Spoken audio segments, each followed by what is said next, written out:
Bonjour, je voudrais vous parler aujourd'hui du droit de retrait. Alors, pour comprendre de quoi il s'agit, il faut d'abord le définir, il faut ensuite voir dans quelles conditions il va être mis en œuvre, puis quelles sont les conditions nécessaires pour qu'on puisse parler de droit de retrait, avant de voir quelles conséquences ça va entraîner, et puis les problèmes que c'est susceptible de poser. La définition, elle est posée par l'article L 4131-1, pour être précis, du Code du travail.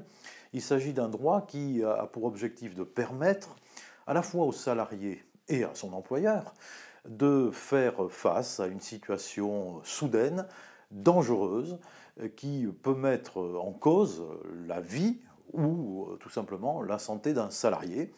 C'est la raison pour laquelle c'est un peu le pendant de l'obligation de l'employeur, de son obligation de sécurité, et c'est la raison pour laquelle il va y avoir une mise en œuvre qui nécessite quelques points à décrire.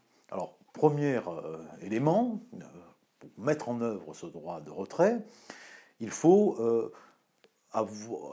avoir un droit d'alerte, c'est-à-dire c'est même un devoir, voilà le mot que je cherchais exactement. C'est-à-dire que le salarié a l'obligation, d'une certaine manière, d'alerter son employeur sur une situation qu'il va estimer très dangereuse pour sa santé.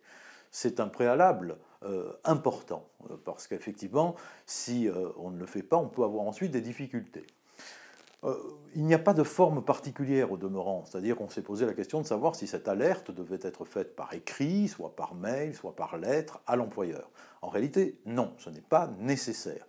Il a même été jugé qu'un règlement intérieur qui imposerait cette formalité ne serait pas opposable au salarié. Donc quelque part, dès qu'on se sent en danger, le salarié peut dire « moi, je cesse mon activité parce que je fais valoir mon droit de retrait ». On va voir que c'est un peu plus compliqué que ça par la suite. Quelles sont les conditions quand même qu'il faut réunir pour pouvoir faire état de ce droit? Il faut être face à une situation de danger soudain, c'est-à-dire imminent et grave. Et plus exactement, et c'est là où ça va devenir plus compliqué, il faut que le salarié qui va en faire état justifie de motifs raisonnables lui permettant de penser qu'il est effectivement dans une situation de grave danger pour sa santé. Alors, les conditions, on les reprend très rapidement. D'abord, la condition de gravité. Ça veut dire que ça peut avoir des conséquences dommageables sur sa santé. Il faut que cette situation ait des conséquences dommageables sur sa santé.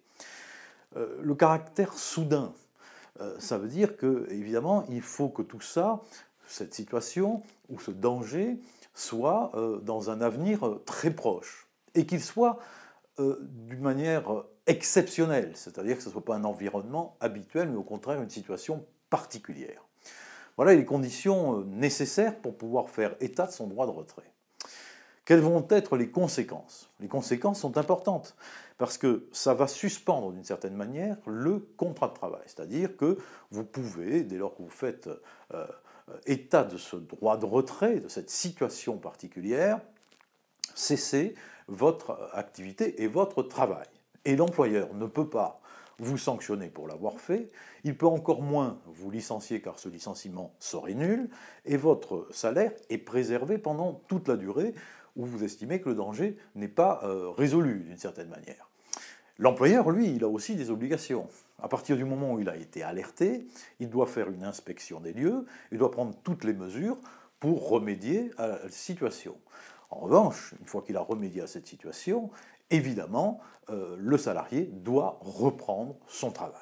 Alors, on le voit assez rapidement, ça pose quand même un certain nombre de difficultés. Difficultés pourquoi? Parce que justement, ce droit, il est lié à une appréciation subjective de la part du salarié. C'est-à-dire qu'il peut dire « moi, je me sens en danger imminent, grave, qui peut avoir des conséquences sur ma santé ». Sauf que cette appréciation peut être contestée. Et le salarié qui se mettrait en retrait d'une certaine manière, alors que finalement il n'a pas de motif valable, pourrait se voir alors sanctionné. Et comment ça va se résoudre? Ça va se résoudre devant les tribunaux a posteriori et au cas par cas. On va juger si oui ou non, finalement, le droit de retrait était fondé ou n'était pas, et en fonction si les sanctions qui auraient pu être prises étaient fondées, justifiées ou ne l'étaient pas. Donc, c'est à manier avec une certaine prudence, en accord, je dirais presque, avec son employeur, c'est-à-dire faire objectivement constater que là, il y a une solution dangereuse, une situation dangereuse à laquelle il faut faire face. Le problème est d'actualité, puisqu'on est en pleine période de pandémie, et donc évidemment, beaucoup de salariés se disent « mais moi, je vais faire valoir mon droit de retrait ». Est-ce que c'est légitime? Alors, la question, là aussi, n'est pas si évidente. Pourquoi? Parce que normalement, le droit de retrait, comme on l'a expliqué précédemment, c'est une situation soudaine, inhabituelle, exceptionnelle, mais qui n'est pas générale. C'est une situation particulière à l'instant T dans une entreprise. Or, la pandémie est évidemment une circonstance tout à fait générale. Donc là aussi, avant de faire valoir un droit de retrait, il faut y regarder à deux fois, et puis surtout, il faut vérifier que l'employeur n'aurait pas pris les mesures de prévention nécessaires contre la pandémie, avec les gestes barrières, etc., ou qu'il ne les fait pas appliquer. Dans ce cas-là, effectivement, on pourrait faire valoir son droit de retrait. À défaut, on ne peut pas le faire valoir, puisque en réalité, toutes les précautions et toutes les obligations de l'employeur ont été remplies par rapport à son obligation de sécurité. Donc, voilà ce petit point qu'il fallait faire sur ce droit de retrait, qui est aujourd'hui d'actualité. Après, évidemment, il y a pas mal de difficultés au cas par cas dans les contentieux et devant le prud'homme, mais toujours est-il qu'il me paraissait nécessaire de faire un point là-dessus aujourd'hui.